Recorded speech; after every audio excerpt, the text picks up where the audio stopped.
요한계시록에 나오는 소아시아 7교회 가운데 마지막 교회인 라오디게아 교회에 대한 말씀입니다. 2000년 전 소아시아와 로마에는 많은 교회들이 있었습니다. 그런데 하나님께서 특별히 7개 교회를 정하시고 또 요한 사도에게 계시를 주시어 그들에게 사랑의 메시지를 전해주셨습니다.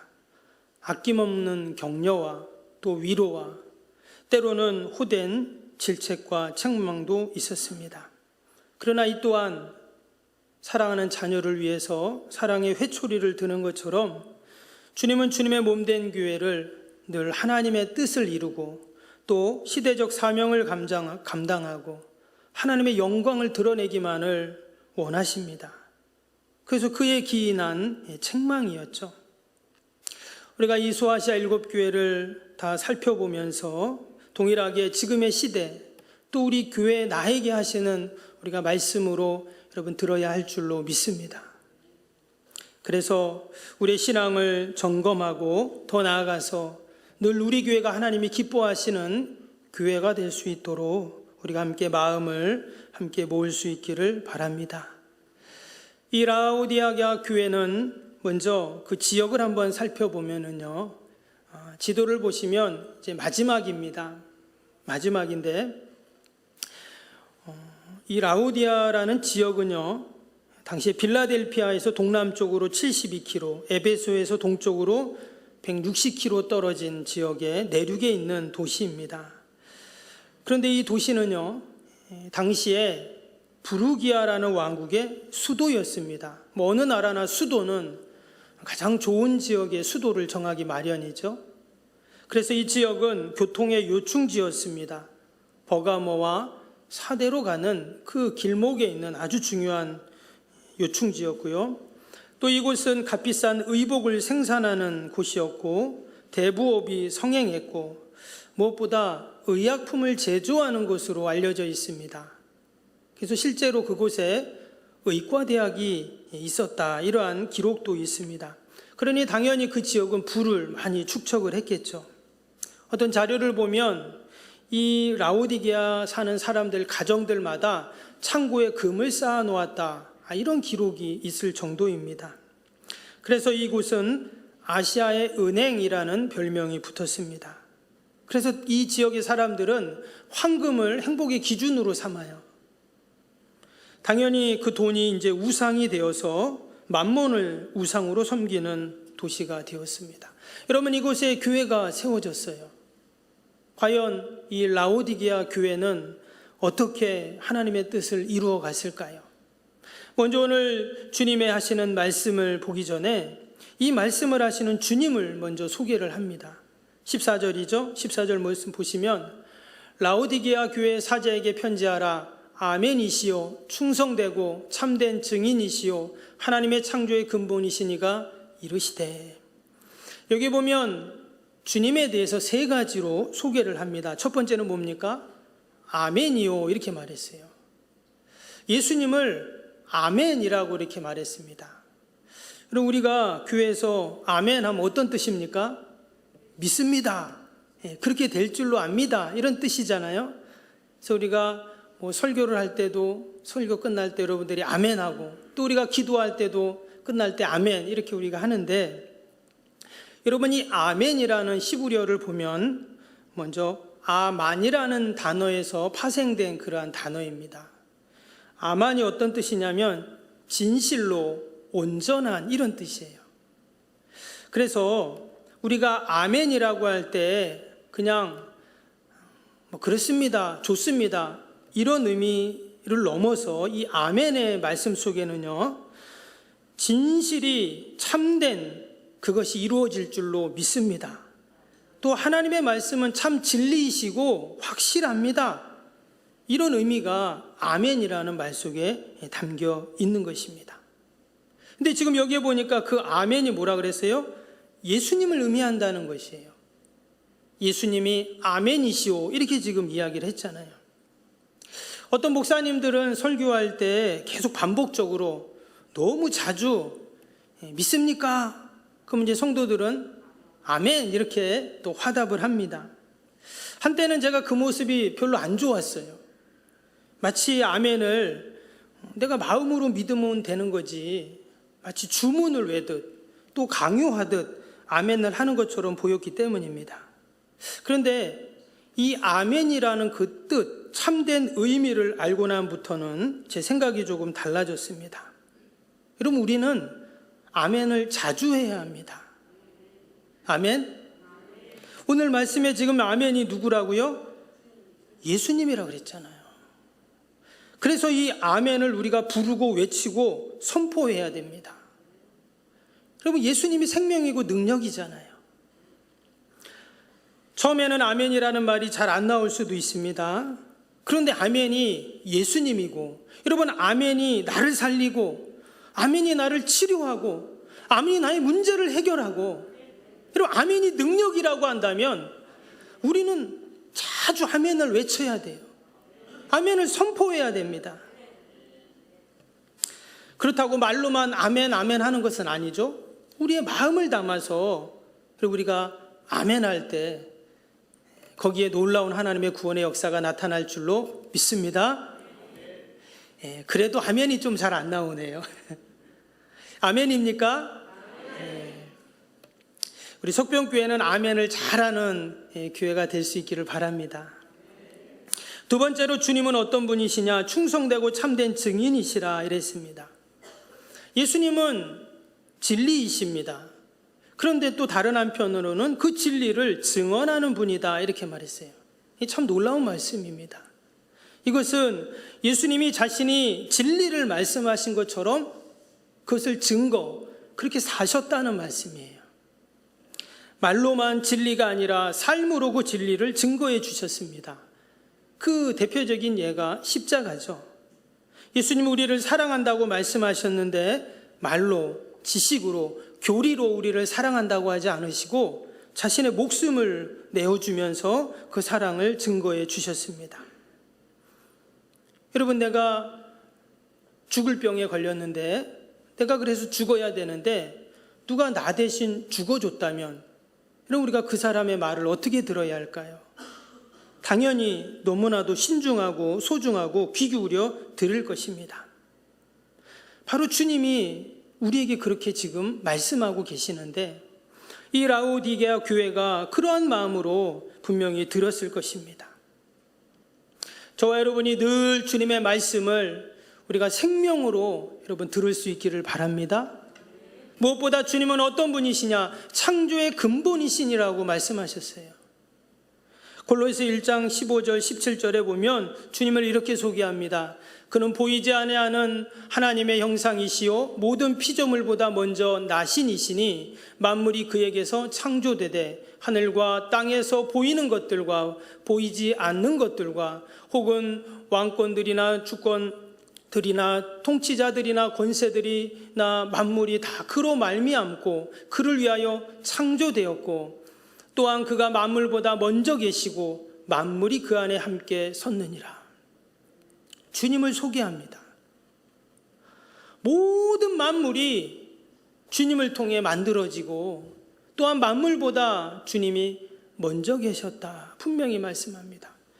요한복음 1장 3절에도 나오죠. 만물이 그로 말미암아 지은 바 되었으니 지은 것이 하나도 그가 없이 된 것은 없느니라. 만물이 그가 없이 된 것은 하나도 없다고 그랬어요. 여러분, 지렁이는 누가 만드셨습니까? 주님이 만드신 거예요. 그러면 모기는 누가 만들었을까요? 바퀴벌레는 누가 만들었을까요? 다 하나님이 만드셨어요. 우리 주님이 만드셨습니다. 때문에 모든 것이 귀하고 소중한 줄로 믿습니다. 그래도 집에 바퀴벌레가 나오면은 약을 뿌려서 잡아야죠. 모기도 잡아야 됩니다. 주님은 이처럼 참되시고 진리이시고 만물의 근원이시고 창조주이십니다. 지금 그런 주님이 말씀하시는 거예요. 이런 권면을 하고 있다는 것입니다. 도리어 아무 말도 하면 어떨까요? 아무 말도 안 하면. 여러분, 이게 무관심이잖아요. 사랑의 반대는 무관심입니다. 그런데 너무나 사랑하니까 그 사랑하는 교회가 하나님 뜻을 이루고 바르게 서야 되는데 점점 왼쪽으로 가는, 반대쪽으로 가는 거예요. 그러니까 주님이 너무나 안타까운 마음으로 책망부터 이렇게 이야기를 하고 계신 겁니다. 라오디아 교회를 어떤 교회보다 사랑하셨다는 증거가 17절부터 나옵니다.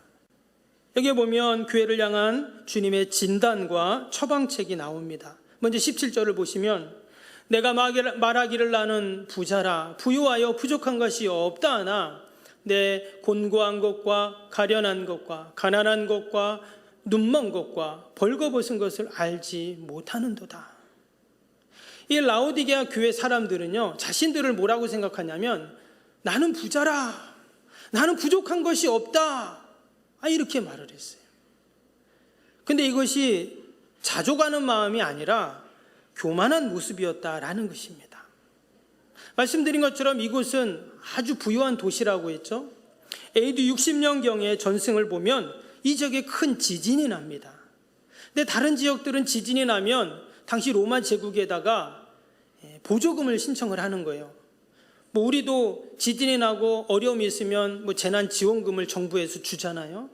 당시에도 로마 제국에게 세금을 바쳤기 때문에 많은 나라들은 그 로마에게 원조를 받는 겁니다. 그런데 이 라오디게아 지역은 어땠냐? 보조금을 신청하지 않았다는 거예요. 즉각적으로 자신들의 돈으로 다 재건을 했어요. 그러니 얼마나 자부심이 대단했겠어요. 우리가 이 정도다는 거예요. 아무리 지진이 나고 천재지변이 나도 우리는 괜찮다는 겁니다. 그런데 이러한 교만이 교회에도 서서히 들어오게 됩니다. 열심도 간절함도 점점 사라져 가는 것이죠. 여러분, 우리가 언제 간절해지죠? 뭔가 좀 부족해야 되거든요. 여러분, 조금 아프면 어때요? 아이고 하나님 좀 고쳐주세요 이러잖아요.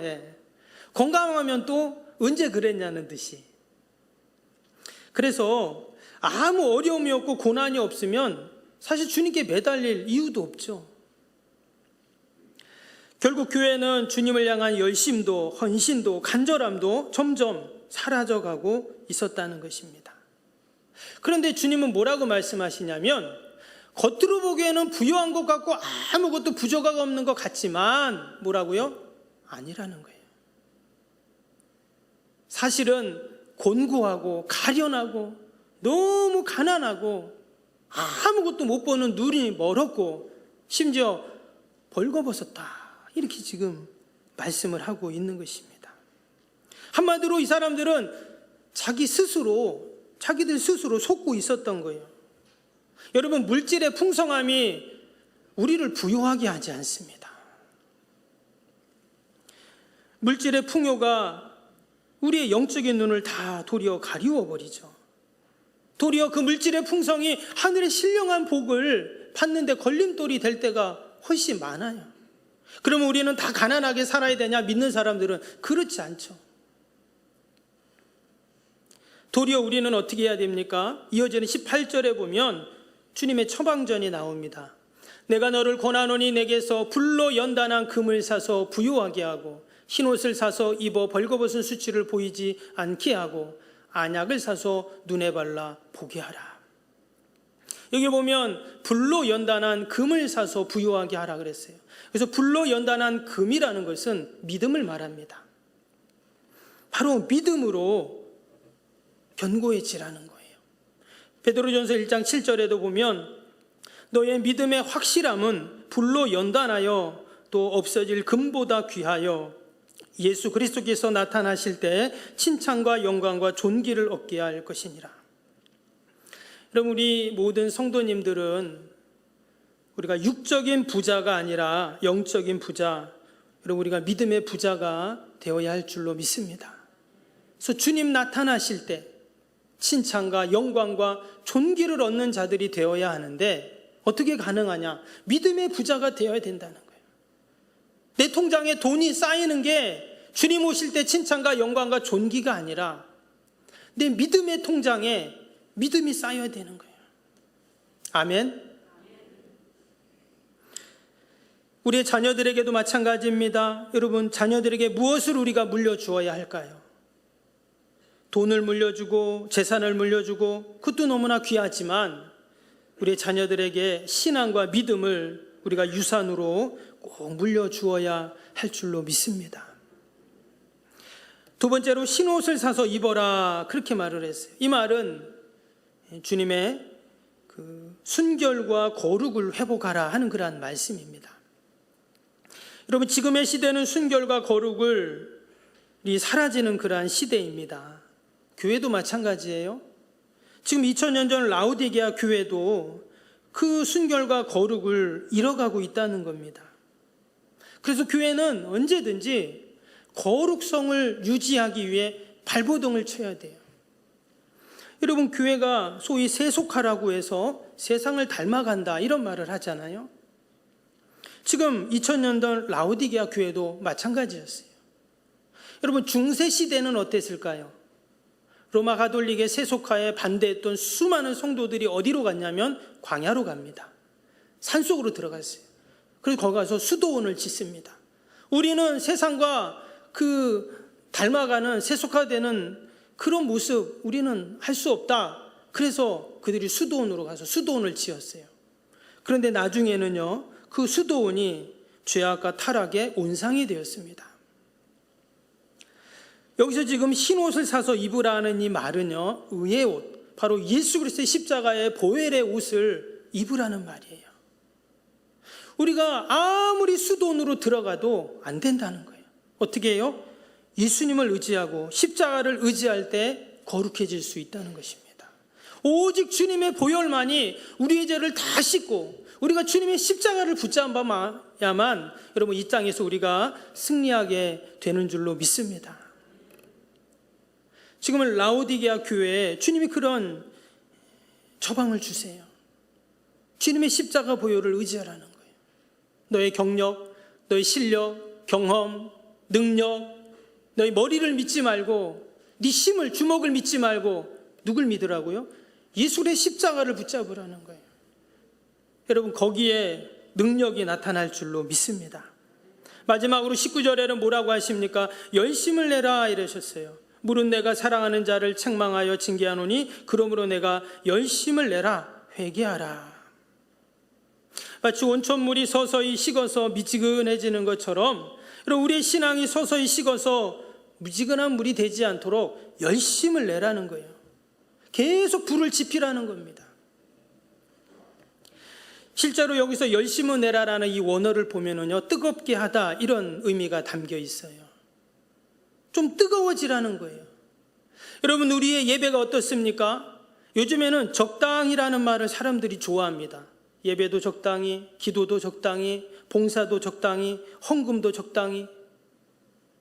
너무 유별나게 하지 말라고 그래요. 왜냐? 너무 유별나고 조금만 열심히 하면 광신적이다 이런 표현을 씁니다. 그런 사람들도 있어요. 무조건적으로 그 열심을 내는 그것은 잘못하면 광신으로 갈 확률이 많습니다. 그러나 우리의 머리는 말씀으로, 가슴은 성령님으로 우리가 뜨거워질 때 그것이 참된 주님이 기뻐하시는 열심이 되겠죠. 그럴 때 교회는 세상으로부터 순결을 지키게 되고 세상과 다른 여러분 거룩을 간직하게 될 줄로 믿습니다. 이 땅에 많은 교회들이 있습니다. 그러나 우리 석병교회가 정말 세상 사람들이 볼 때, 야, 석병교회는 정말 교회다운 교회야. 교회 가려면 석병교회 가. 아멘. 우리가 이런 이야기를 들어야 할 줄로 믿습니다. 그게 바로 거룩을 드러내고 지키는 교회죠. 이것이 교회인지 세상의 모임과 단체와 다를 것이 없다면 주님은 또다시 2000년 전 라오디게아 교회에 하셨던 그 책망의 말씀을 바로 우리에게 하실 거예요. 한국교회 분석 리포트라는 자료를 보면 한국교회 수많은 예배를 진단하면서 스쳐 지나가는 예배라는 단어를 썼습니다. 스쳐 지나가는 예배. 그러니까 어느덧 우리가 수많은 예배를 드리다 보니까 그리고 우리가 예배가 얼마나 많습니까? 우리 중에는 일주일에 한 번 주일날 와서 예배 드리는 분도 있지만 어떤 분은 새벽 기도부터 수요 예배, 금요 기도회, 또 가정 예배, 또 아니면 구역 예배, 우리가 많은 예배를 드리잖아요. 저도 말씀을 준비할 때 주일날 낮 예배 한 번 딱 준비하면 또 다를 거예요. 근데 수요 예배, 금요 기도회, 찬양 예배, 새벽 기도회 계속 말씀을 준비해야 되잖아요.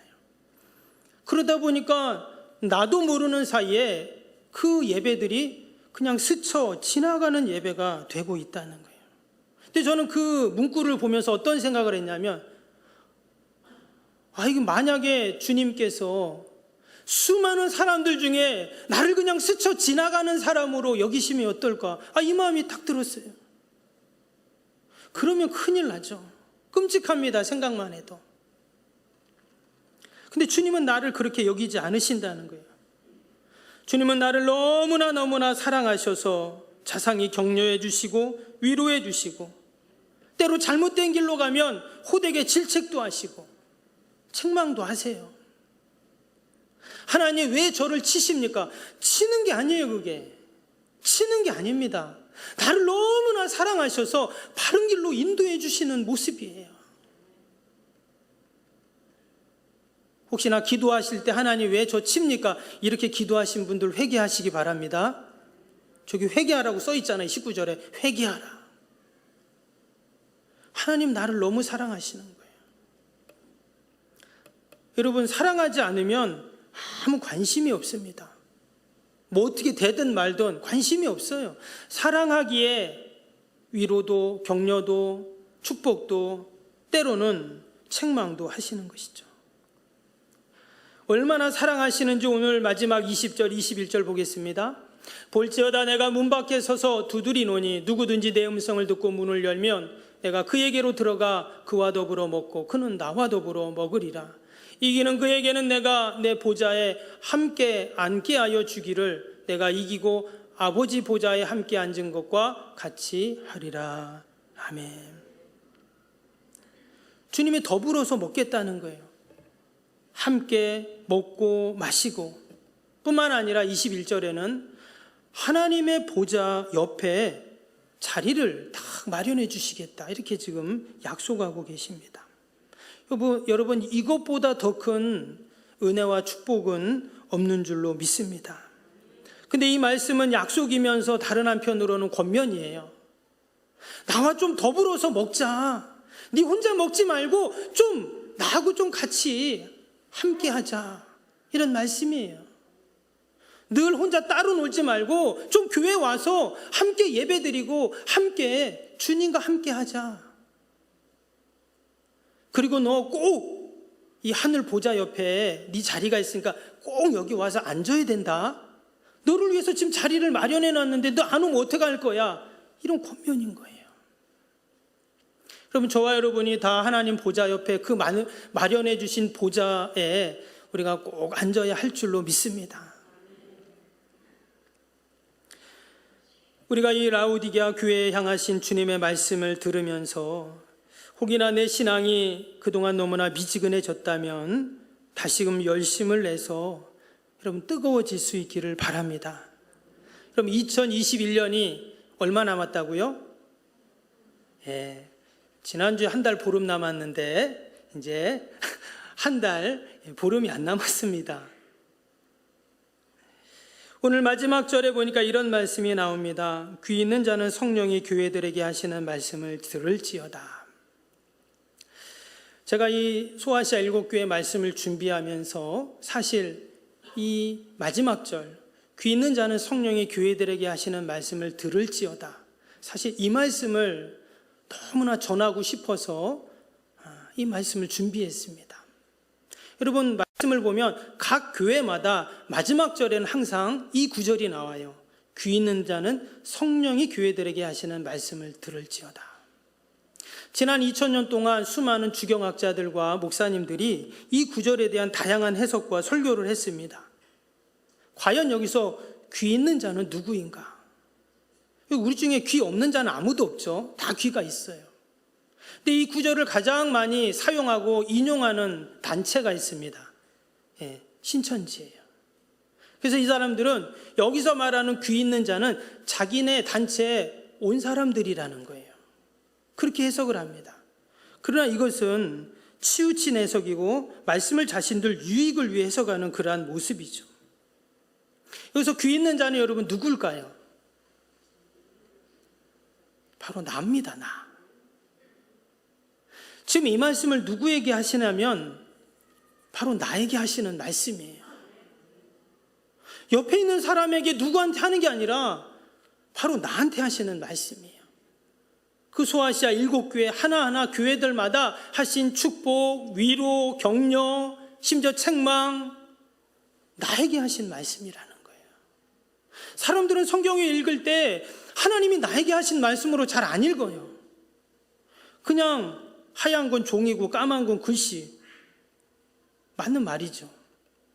그런데 하나님께서 지난 2000년 동안 왜 이 말씀을 이곳에 기록해 놓게 하시고 지금 나에게 듣게 하시는가? 2000년 동안 이 말씀이 없어지지 않고 왜 지금까지 이렇게 남겨놓으셨는가?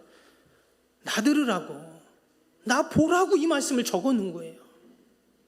여러분 집에다 뭔가를 내가 놔뒀는데 그걸 2000년 동안 여러분 보관할 수 있습니까? 보관할 수 있죠.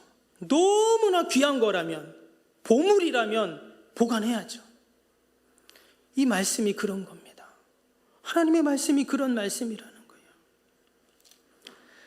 마치 집 나간 아들이 다시금 집에 돌아오기만을 기다리는 아버지처럼 시집간 딸이 시댁에서 아무런 어려움 없이 시부모님에게 사랑받고 남편에게 사랑받고 잘 지내기를 바라는 친정엄마의 그 마음으로 이 요한계시록의 소아시아 7교회를 향하신 그 주님의 말씀을 지난 2000년 동안 사라지지 않고 없어지지 않고 왜곡되지 않게 꼭 간직해 놓으신 이유가 뭐냐? 바로 귀 있는 자, 바로 나에게 그 말씀을 듣게 하기 위해서라는 거예요. 여러분 이 말씀을 하나님이 나에게 하신 말씀으로 꼭 들으실 수 있기를 바랍니다. 너무나 안타까운 것은 당시 라우디아 교회가 여러분 주님이 하신 이 말씀을 잘 들었을까요? 안 들었을까요? 성경에는 나오지 않습니다. 우리의 상상에 맡깁니다. 그런데 지금도 이 라우디게아 지역에 가면은요, 당시에 터가 발견이 됩니다. 무려 3,000명이나 들어가는 큰 운동장이 발견이 되고요. 또 3개의 대형 극장이 터가 발견이 되었습니다. 근데 안타까운 것은 교회가 발견되지 않는 거예요. 그래서 성경에 보면 분명히 라우디게아 교회가 있다고 했는데 왜 교회가 없는가? 봤더니 지난 수세기 동안 여러 번의 그 지역에 지진이 났다는 거예요. 그래서 다 묻혀버린 겁니다. 그런데 얼마 전에 그 교회를 발견을 했어요. 한번 그림을 잠깐 사진을 보여주시면 사진 PPT죠. 이게 그 라우디게아 지역에 있는 비석인데요. 저기 보면 십자가가 있잖아요.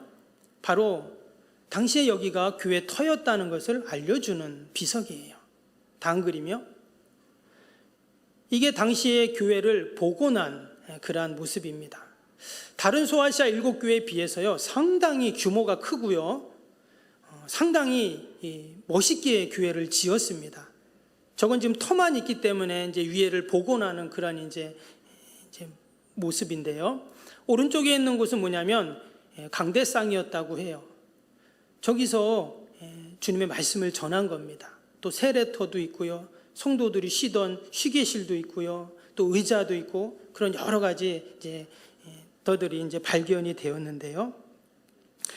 그러면 지금은 저 교회가 터만 남아 있습니다. 그러니까 교회는 없어진 거예요.